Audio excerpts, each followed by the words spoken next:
Yo, what's up out there in YouTube land? It's me, your boy 87 Show Enough, and I'm sitting here with Kevin Petriella. Yes. Normally I fuck up everybody's last name. He's one of the gifted ones that doesn't get his last name fucked up. And that reason is probably because he went all the way to top 16 today, YCS ATL, with my favorite deck out, or he calls it empty jar. With all the other empty jar people that call it empty jar. What's up, man? I'm doing great. Feeling amazing. Bro, I deck checked you. I didn't come out and get your deck, but I'm on staff today. Everybody knows this. Right. I judge, you know this.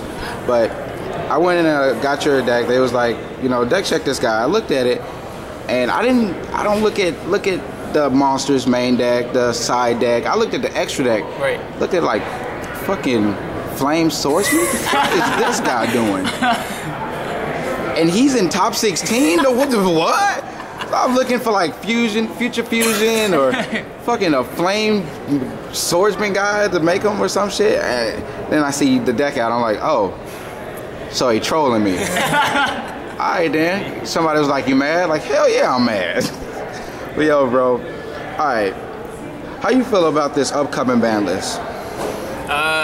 Didn't hit what needed to hit, as most people think. I don't agree with Petriella getting banned. Doesn't hit this deck at all, really, but...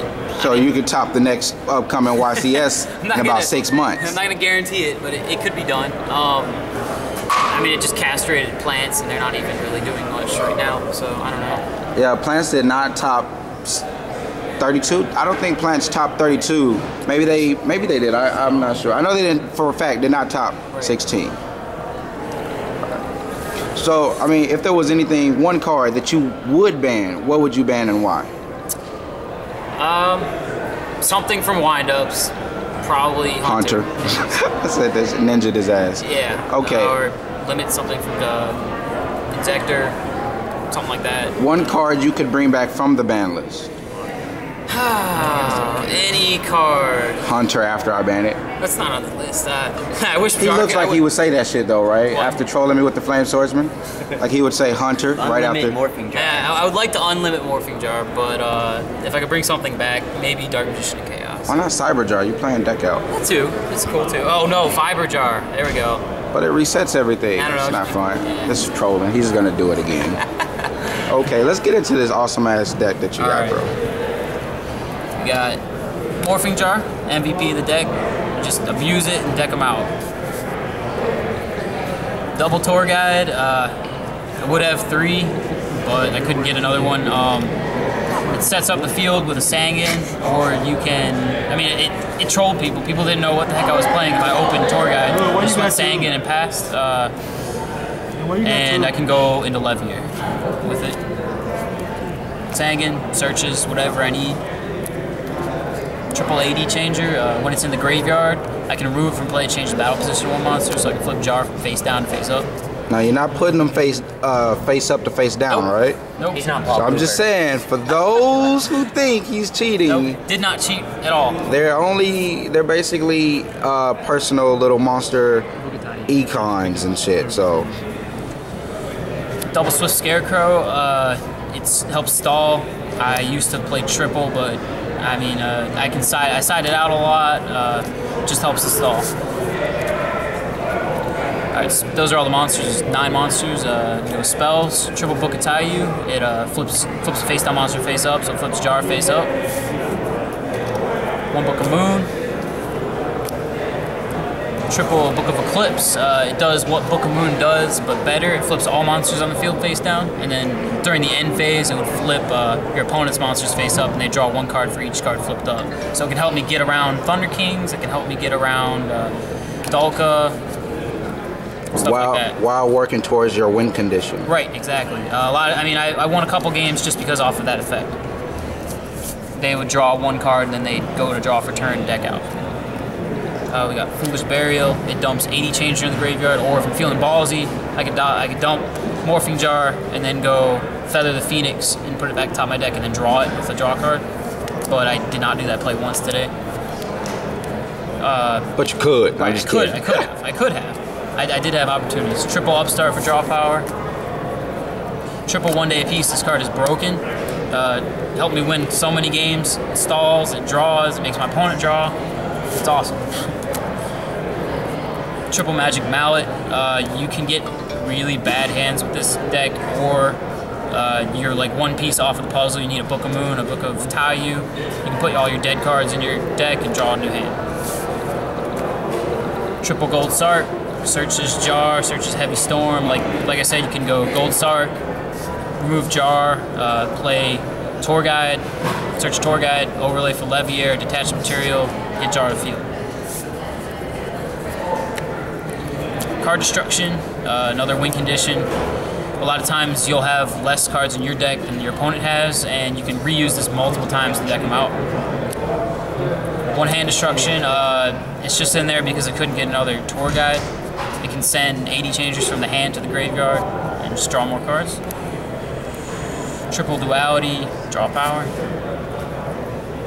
Double Magic Stone, lets me reuse anything in my graveyard, and I can also discard like 80 changers from my hand, drop them in the graveyard. Triple Feather the Phoenix, essentially the same thing as Magic Stone, but you discard one and it goes to the top of the deck, and then you can use a draw card to draw it. And Heavy Storm. Nobody ever sees the storm. They're thinking, oh, this guy's playing fucking Empty Jar. He's not gonna draw. Oh shit, there's a storm. Okay, let's talk about. Fuck it. Let's go to the side deck. I don't even want to talk about the extra deck. Side deck. He can make what? 2 monsters in there? What the fuck? Double Lava Golem. 6 Sams. It gets rid of Nature Beast. Anything can go to Nature Beast is a big ass problem. So you got Lava Golem to stop it. You decided against Dino Rabbit. A lot of times they'll not just have one monster on the field. So you can use that. And I won a game off of it against 6 Sams by stalling out with Lava Golem and winning in time. Double Morphing Jar number 2. It was just an impulse decision. It helps clear the field if they got a full monsters. Helps get rid of Thunder Kings, and it can also help you mill them out. Double Neko Main King. It was my MVP against Windups. I won a match on game 3. He opened with the loop. I had this in my hand. He hit this in my hand. It automatically ended his turn. And then next turn, I proceeded to OTK. No, I mean, you said you had the loop. Like, what is the loop? Like, what is the OTK? With Morphing Jar? Right. Oh, I can go in depth with that. You have a Morphing Jar. You have... No disrespect to that other kid. I didn't know who that kid was. So I wasn't going to be disrespectful. Yeah, no. Yeah. Any book, like a Book of Moon or a Book of Eclipse. And this or a 80 changer in the graveyard. All you have to do is set the jar, activate the Taiyu, target him, flip him face up, 5 cards. ask your opponent, got a response. They don't have one, or even if they do have one, they chain Veiler, drop Book of Eclipse, goes face down. Goes face down, resolves face down. No matter which way they activate Veiler, if I book a Taiyu, flip jar, they say they got no response, drop Book of Eclipse, then they chain the Veiler, no matter what, it'll resolve face down. So that's, and you can do the same thing with this by removing it from the graveyard, dropping that. And you just abuse it the entire time and deck them out. So as long as you have the Book of Eclipse, you're good. Yes. And that is just for those who don't know about it. Book of Eclipse or Book of Moon. Right. Because you have many outlets to flip and face up. You got 3 of these and 3 of these. We only have 1 Book of Moon and 3 of these. So you got to reuse them with Magic Stones or Feather the Phoenixes. Yeah. I play with Desert Sunlights, so. Back in the day, I played with those. I've been playing the deck for a very long time. Same. All right, let's get back to those main kings. Okay. All right. Oh, sorry. I'll go main king. Okay. What do you want to know about it? No, I was just saying, let's get back to the side deck. Oh, side deck. Oh, I didn't finish it. Wow. Still got like, what, 8 cards though? Something like that, I don't know. Okay, with that. Triple D Fissure against Dark World. Anything like stops Effect Veiler. DD Crow. If I have I'll put my 80 changers in the graveyard and then activate D Fissure. Cool, so no hand traps pretty much. Right. Burial. If I'm to activate this and I don't have 80 changers in the grave that get removed. I can reuse them with this. Triple MST. And double decree. Nice.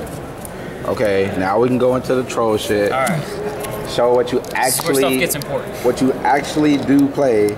Shit gets real now, guys. Levier to get get jar from removed to the field. Triple Leviathan. Why not? Flame Swordsman. Close my eyes now. I'm filming blind. Dark Blade. The fuck is this shit? Heraclinos. Don't even play GBs. 5-headed. There's no way in shit. Worm 0. Fuck. And then that's for fusions. Then we got Synchros. We got Turbo Warrior. Does not even have tuners. And Gothams. Or Monster Reborn. How the fuck you gonna do this? I would put Chimera Tech. I just was stupid and forgot. I didn't need it. I mean, but Scarecrow's a machine, so you should just throw it in there. This is 15 cards. I got lazy. At least it throws your opponent off when they first see it. Like, hey, it's that empty jar kid, but he's not gonna synchro or anything. Honestly, considered dropping this down like that. He's playing X-Sabers. Playing dragons. Ball sauce. Throw the Flame Swordsman out there and be like, what the fuck is this motherfucker playing? Oh, I'm gonna win now. Rescue Rabbit fusion bullshit. It's all about trolling this day. Alright, man. What was your hardest matchup today? Dino Rabbit. I lost both my losses came to Dino Rabbit. Who predicted dinos were gonna be good? Alright, well, by far, what was your easiest matchup? My easiest matchup, probably Inzectors. Didn't really have very many outs to me. I thought you were gonna say windups because they go through their loopy bullshit and keep wasting so many wands from their deck. It's still a scary matchup. You have to go lower if you want to do that. There you go. Still a scary matchup. Anyways, man, I really appreciate the interview, bro. Not a problem. All right, guys. This is Kevin signing off, guys. 87 Show Enough. Peace.